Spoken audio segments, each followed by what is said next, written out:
میں ایک مسلمان گھرانے میں پیدا ہونے کے باوجود بھی کبھی دین کو پریکٹس نہیں کر سکی. جانتے ہیں کیوں؟ کیونکہ مجھے لگتا تھا دین کی زندگی بہت بورنگ ہوتی ہے. سب کچھ تو چھوڑنا پڑتا ہے، یعنی میوزک، ناچ گانا، انجوائمنٹ، نائٹ آؤٹس، اور پھر دین پہ چلنے والوں کی آمدنی کا بھی بڑا مسئلہ ہوتا ہے. کتنی چیزیں دیکھنی پڑتی ہیں نا.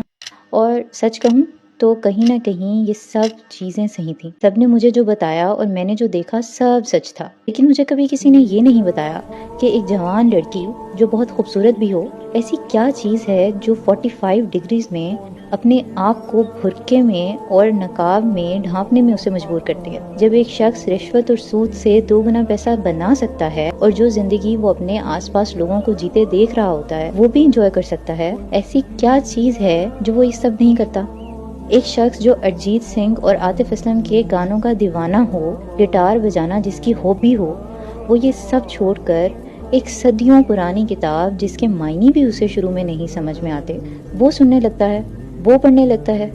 ایسی کیا چیز ہے جو اسے یہ سب کروا دیتی ہے؟ ایک عورت جو کسی کے لیے اپنی کلائی تک کاٹنے کو تیار ہے، وہ کیسے اسی شخص کو یہ کہہ کر چھوڑ سکتی ہے کہ اگر کچھ دنوں میں نکاح نہیں کرو گے تو میں دوبارہ تم سے بات نہیں کروں گی؟ ایسا کیا ہو جاتا ہے؟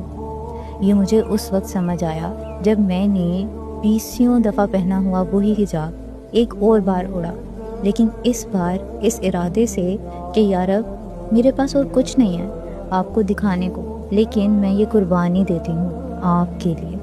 مجھے وہ سکون چاہیے جو صرف آپ کی یاد میں ہے. اس وقت مجھے سمجھ آیا 45 ڈگری میں وہ پسینے سے بھیگا ہوا برقع ایکسٹرا ورک کر کے کچھ پیسے حلال کمانے والا وہ مرد، میوزک چھوڑ کر قرآن کو پڑھنے والا وہ شخص اور حرام رشتے کو چھوڑنے والی وہ عورت، ان سب میں ایک چیز کامن ہوتی ہے. وہ جس رب کو ہمیشہ سے جانتے تھے نا، اس رب کو وہ کسی طرح پہچان جاتے ہیں. ان کو بھی کہیں نہ کہیں اس سکون کی تلاش تھی جو رب کے راستے پہ چلنے سے ملتا ہے، اور وہ جانتے ہیں اس کی قیمت اس دنیا کی کوئی چیز، کوئی ریلیشن ادا نہیں کر سکتا. وہ سکون جو رب کے راستے پہ چلنے سے ملتا ہے، اس کا اس دنیا کی کسی چیز سے مقابلہ کر لیا جائے حقیر ہی کہلائے گی. اور یہ لوگ اس سکون پہ کمپرومائز نہیں کرتے، وہ کر ہی نہیں پاتے.